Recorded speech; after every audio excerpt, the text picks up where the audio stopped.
नमस्कार, मैं भानु प्रताप उजाला और आप देख रहे हैं आज पॉडकास्ट लाइव दुबई से। हमारे साथ हमारे स्पेशल मेहमान हैं चंद्रपुर से, महाराष्ट्र से अरहंत पथड़े सर। आपका बहुत बहुत अभिनंदन और स्वागत है हमारे बोल बच्चन ग्लोबल न्यूज चैनल पर। बहुत बहुत धन्यवाद भानु जी, जो आपने हमें बुलाया और आपके पॉडकास्ट में हमें शामिल किया। और बहुत बहुत धन्यवाद। देखते हैं कैसा चलता है हमारा आज का पॉडकास्ट। देखिए, आप आए हैं तो हमारा पॉडकास्ट हिट होगा और पूरी दुनिया में एक विचार की लड़ाई है। तो मैं चाहूंगा सबको बताना कि अरहंत सर का एक विचार जो है, उस विचार के लिए मैंने इनको अपने पॉडकास्ट पर बुलाया है। तो सबसे पहला सवाल, ज्यादा देर और लेत लतीफ नहीं करते हुए हम लोग सबसे पॉइंट की बात करेंगे। हमारे पॉडकास्ट की यही सबसे ज्यादा खासियत होगी। अरहंत सर, आपसे हम जानना चाहते हैं कि आखिर आप चंद्रपुर महाराष्ट्र से ये दुबई तक का सफर कैसा रहा आपका और किस तरह से आप वहां के सफर यहां तक आए? भानु जी, मैं चंद्रपुर जो है ये बहुत ही बैकवर्ड आदिवासी इलाके से बिलोंग करता हूँ जी। तो ये महाराष्ट्र के एकदम नागपुर के पास, आपने सुना होगा नागपुर, इस क्षेत्र को। जी, नागपुर को सब लोग जानते हैं। जी जी जी। तो नागपुर से तो हम लोग काफी लोग, बड़े बड़े नाम है आजकल हमारे महाराष्ट्र के मुख्यमंत्री भी देवेंद्र फडणवीस भी नागपुर से ही बिलोंग करते हैं। जी जी। तो मैं उसके पास में एक आदिवासी इलाका है चंद्रपुर, इस जगह से बिलोंग करता हूं। और चंद्रपुर में ही मैंने मेरा बैचलर ऑफ इंजीनियरिंग किया मैकेनिकल स्ट्रीम में। और उसके पश्चात फिर मुझे मौका मिला हमारे इंजीनियरिंग फील्ड में काम करने का। तो मैंने लगभग 8 साल मैं पुणे में रहा हूं। तो 8 साल मैंने पुणे में काम किया। पुणे में काम करते समय कहीं अलग अलग इंडस्ट्री में काम करने का मौका मिला। फैब्रिकेशन हो गया, फिर हमारी ऑयल एंड गैस सेक्टर हो गए, फिर ऑटोमेटिक ल्यूब्रिकेशन सिस्टम्स। सो इस अलग अलग क्षेत्रों में काम करने का मौका मिला। लेकिन जो सबसे पहला मौका यूएई में आने का जो हमें मिला, वो 2016 में एक कंपनी यहाँ ऑयल एंड गैस में काम करती है जी। तो ये यहाँ पे जो काम करने का जो मौका जो मुझे मिला, वो इस वजह से कि मैं कुछ नए सॉफ्टवेयर मैंने सीखे, जिसमें से जो सबसे बड़ा सॉफ्टवेयर होता है, जो मैं अभी जिस फील्ड में हूँ, वो प्रोजेक्ट कंट्रोल्स प्लानिंग फील्ड है। तो ऑयल एंड गैस में कंस्ट्रक्शन जो फील्ड होती है, यहाँ पर कंस्ट्रक्शन के बड़े बड़े प्रोजेक्ट्स होते हैं, तो उसको प्लान किया जाता है। तो उसको एक खास तरीके के सॉफ्टवेयर में प्लान किया जाता है, जिसे प्राइमावेरा कहते हैं। इंडिया में एमएस प्रोजेक्ट जो होता है, माइक्रोसॉफ्ट का एमएस प्रोजेक्ट है, उसी तरीके का एक ओरेकल का प्राइमावेरा सॉफ्टवेयर है, जिसे मैंने सीखा। और उस वजह से मुझे मौका मिला यूएई में आने का।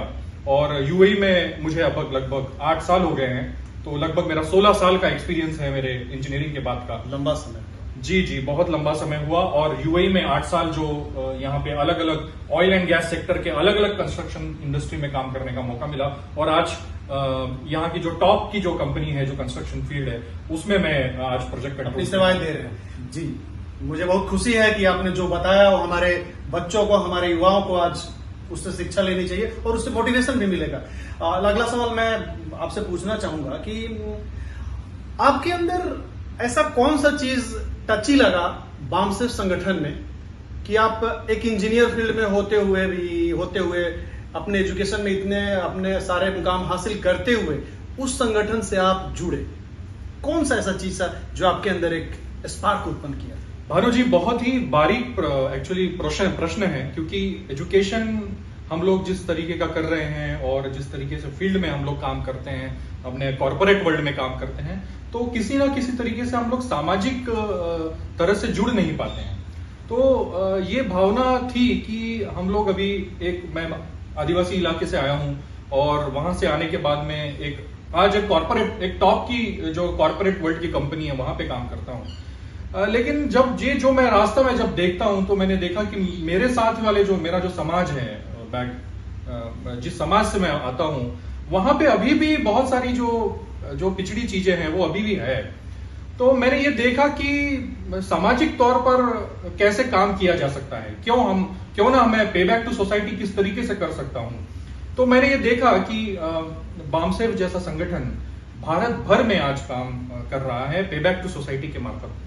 तो मैंने जब ये समझा, जब मुझ तक ये बात पहुंची कि भाई बामसेफ ये संगठन ऑल अक्रॉस द इंडिया में ग्राउंड लेवल पे बैक टू सोसाइटी के माध्यम से लोगों में जन जागृति का काम कर रहा है, तो मुझे ये सबसे चाहूंगा जी जी जी मैं एक चीज यही पूछना चाहूंगा शॉर्ट में कि आखिर बामसेफ का कौन सा विचार आपको, एक विचार देखिए हर चीज में होता है, जैसे आपके घर में व्यंजन बने हैं, 10 व्यंजन बना है, उसमें से एक व्यंजन आपका खास होता है, पकौड़ा भाई मुझे देना।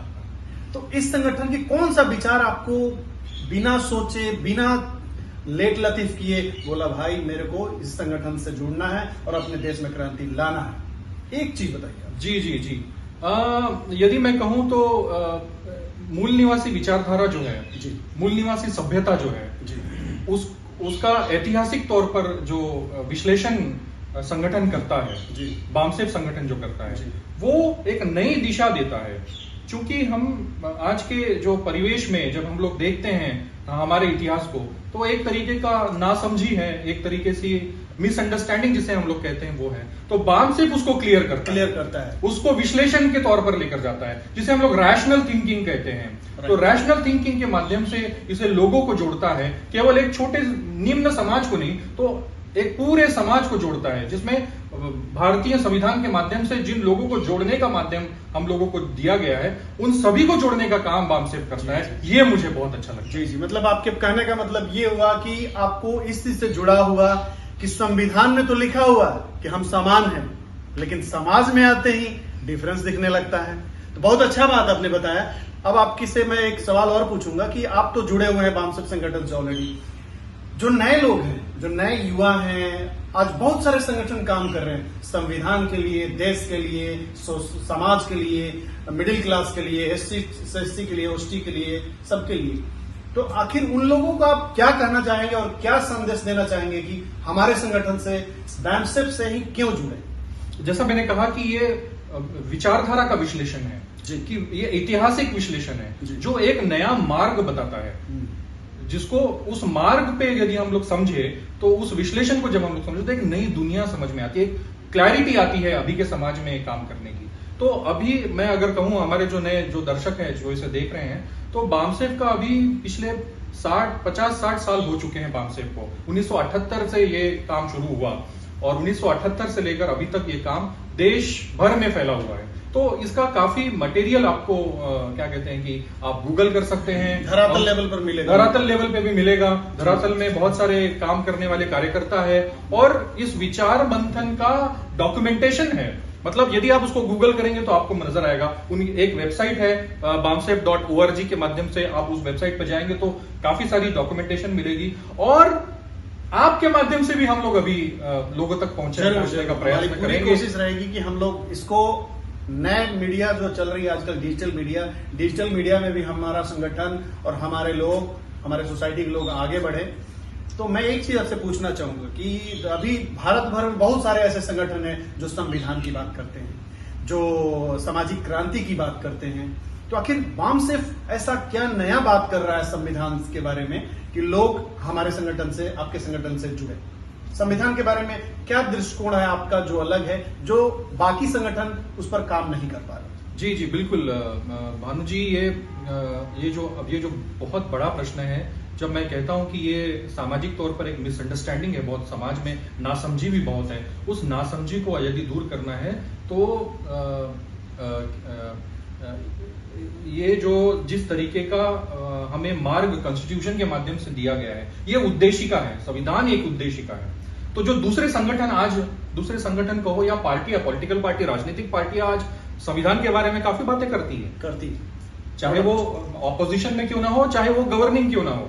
राइट। तो आज तो बोलबाला है संविधान का, लेकिन क्या सही तरीके से संविधान का इम्प्लीमेंटेशन ये गवर्नमेंट कर रही है, या अपोजिशन जिस तरीके की बात करनी चाहिए संविधान को इम्प्लीमेंटेशन की, कि क्या केवल आवाज कर रही है और धरातल में कोई काम नहीं हो रहा है? तो ईटी छुरी वाली काम। मैं इस पर एक ही बात बोलूंगा कि जैसे कि आज के दौर में देखिए, बोलते हैं ना कि पापा बोलने से पापा नहीं होता है, पापा को एक इज्जत देना पड़ता है। तो मुझे लगता है कि आप वही बोलना चाहते हैं। संविधान की बातें तो सब करते हैं कि संविधान के लिए हम काम कर रहे हैं, लेकिन संविधान को असली जो इज्जत देने की बात है, मुझे लगा अरिहंत सर की बातों से कि संविधान का जो बेसिक है, उसकी जो आत्मा है, उसको जीवित करने के लिए बामसेफ संगठन पूरे जोर शोर से काम कर रहा है। और हमारे साथ अरिहंत सर हैं, इन्होंने उस पर पूरा फोकस डाला है।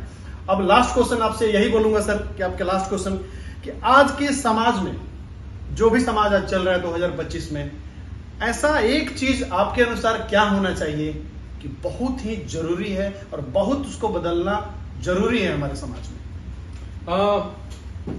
एक्चुअली कहने के लिए तो बहुत कुछ है, लेकिन पॉडकास्ट का समय हमारे पास में कम लिमिटेड है। तो एक चीज ऐसा बताइए जो बदलने से बहुत सारी चीजें, क्योंकि देखिए आप सिर्फ भारत में नहीं रहते हैं, आप यूएई में रहते हैं, आपने भारत से यूएई तक का सफर किया है, हर चीज झेला होगा आपने, चाहे जुडिशियरी हो, पुलिस हो, लॉ ऑर्डर हो, पासपोर्ट ऑफिस हो, हर जगह देखा है आपने। तो उसमें से आपसे मैं यही सवाल पूछना चाहता हूं, जो कि हमारे दर्शकों को भी अच्छा लगेगा, कि आखिर ऐसा कौन सा चीज आपको अभी तक लगा कि जो हमारे भारत में, समाज में इस चीज पर बात होनी चाहिए, इसको चेंज करना चाहिए? सबसे महत्वपूर्ण बात मुझे ऐसा लगता है जो मेरे समझ में आया, वो ये है कि चाय जरूरी है, चुस्की जरूरी है, चाय की चुस्की जरूरी है, बिकॉज आजकल तो चाय से ही कहां तक लोग पहुंच जाते हैं। जी आपने सही बात कही। जी। और तो सबसे महत्वपूर्ण मुझे ऐसा लगता है, कॉन्स्टिट्यूशन में भी इसके बारे में है जी, ये है साइंटिफिक टेम्पर के बारे में, रैशनल थिंकिंग के बारे में, राइट, जिसे हम लोग रैशनल थिंकिंग कह रहे हैं। जी जी तो कॉन्स्टिट्यूशन में आर्टिकल 51A(H), जी, आर्टिकल 51A कहता है कि सारे जो हमारा एक फंडामेंटल ड्यूटीज दी गई है हमें कॉन्स्टिट्यूशन में, जी। फंडामेंटल ड्यूटीज में ये सबसे इंपॉर्टेंट ड्यूटी ये है, जो गवर्निंग को क्लास को भी दिया गया है, जो गवर्न करेगा, जो पॉलिटिकल पार्टी इस देश को चलाएगी, और साथ साथ जो इस देश के व्यक्ति है, सिटीजन्स है, उन्होंने ये जो आर्टिकल है वो फंडामेंटल ड्यूटी है कि हम हमारे रहन सहन, हमारी जो निजी जीवन है, उस निजी जीवन में रैशनल थिंकिंग और साइंटिफिक टेम्पर, कि हमारा जो साइंटिफिक टेम्पर, इसे मैं हिंदी में कैसे कहूं मैं नहीं समझ पा रहा हूं, लेकिन जो रैशनल थिंकिंग है कि मैं केवल सुनकर, किसी की बात सुनकर उस पर विचार, उसको मैं तवज्जो नहीं दूंगा, मैं उस बात को समझूंगा और मेरे एक्सपीरियंस में, मेरे सही तरीके का मैं उसको जान पहचान करूंगा, उसके बाद में मैं उसको मानूंगा। उसे कहते हैं साइंटिफिक टेम्पर, रैशनल थिंकिंग। केवल किसी ने कोई बातें कह दी और उस पर मुझे चलना है, इस वजह से आजकल हम लोग देख रहे हैं कि बहुत सारी तरीके की समस्याएं सामने आ गई है, दंगे हो जाते हैं, कुछ गलत बातें किसी की दृष्टि में आ जाती है, उसको अलग तरीके से उसे पोस्ट किया जाता है सोशल मीडिया में। तो कहने का मतलब यह है कि हमें साइंटिफिक टेम्पर, उसका विश्लेषण करते हुए उस बात को समझना है, बिना आधार की बातों को ज्यादा हवा नहीं देना है। जी बिल्कुल, बिना आधार के आपने उसको समझना है कि भाई ये किसी के काम की यदि नहीं है तो मुझे उससे कोई फर्क नहीं पड़ना चाहिए, किसी के काम की है तो मैंने उसका विश्लेषण करना चाहिए और उसके बाद में आगे बढ़ना चाहिए, तब तक नहीं तो सामाजिक कुरीतियां जो है हमारी, वो हमें गलत दिशाओं में ही लेकर जाएगी। सामाजिक कुरीतियों के लिए वो एक तरह से खाद का काम करेगा, वो पनपते रहेगा, कभी खत्म नहीं होगा। तो चलिए, आप हमारे पॉडकास्ट पर आए, बोल बच्चन न्यूज चैनल ग्लोबल पर आए, बहुत बहुत धन्यवाद आपका। आपसे हमें बहुत कुछ सीखने को मिला। सबसे बड़ा चीज इन्होंने जो बताया, रैशनल, साइंटिफिक रैशनल, ये बहुत बड़ा आज का जो है बहुत बड़ा मुश्किल खड़ा हो रहा है हमारे देश के लिए, कि लोग कोई भी न्यूज, कोई भी आधारहीन चीजों को हवा में आगे बढ़ा देते हैं और उस पर कहां से कहां बातें पहुंच जाती हैं। जैसे एक छोटा सा एग्जांपल दूंगा आपको मैं, मतलब आज तक जैसे चैनल बात कर रहे थे कि यहाँ 20 लाख में यूएई में गोल्डन वीजा मिल रहा है, फिर 3 दिन के बाद ही खंडन करना पड़ा उन्हें, आज तक जैसे चैनल को माफी मांगना पड़ा। तो इन्होंने जो बात रखा, बहुत 100% रखा। तो इस बातों से हम भी सहमत हैं, हमारा चैनल भी सहमत है, और हमारे साथ आज समय दिया अरिहंत सर ने, इसके लिए बहुत बहुत धन्यवाद। आशा करते हैं आपको अच्छा लगा होगा हमारे चैनल पर। आप लोग हमारे चैनल को देखिए और सामाजिक क्रांति के लिए बामसेफ के अरिहंत सर को बहुत सारा लाइक और शेयर, सब्सक्राइब कीजिए, और हम लोग फिर मिलेंगे अगले एपिसोड में नए गेस्ट के साथ। तब तक के लिए Arihant sir, thank you. Thank you Bhanu ji, बहुत अच्छा लगा आपसे आपके पॉडकास्ट में शामिल होने। Thank you.